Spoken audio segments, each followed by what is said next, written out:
Guys আমাদের picnic হচ্ছে। এই যে একজন লোক কোনো কাজ করে না, শুধু শুয়ে থাকে। আর এই যে বন্ধু খুব কষ্ট করছে, মাংসগুলা ধুলো। এটাই হয়।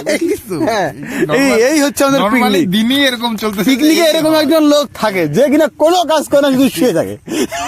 এই হচ্ছে সেই লোকটা। দিনকাল এরকমই চলতেছে, সব সময় করবি লাখ থেকে ফুটে একটা হয়ে যাবে, ওইটাতে দেখবি যে নাই।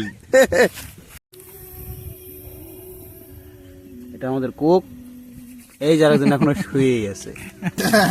সেটাই।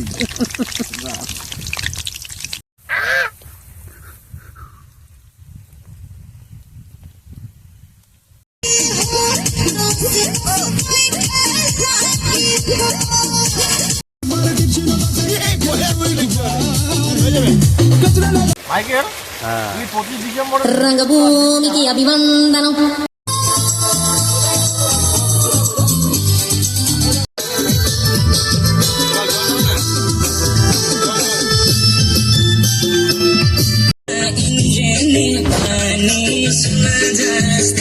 मेरी मायालू वाले की जुना जास्ती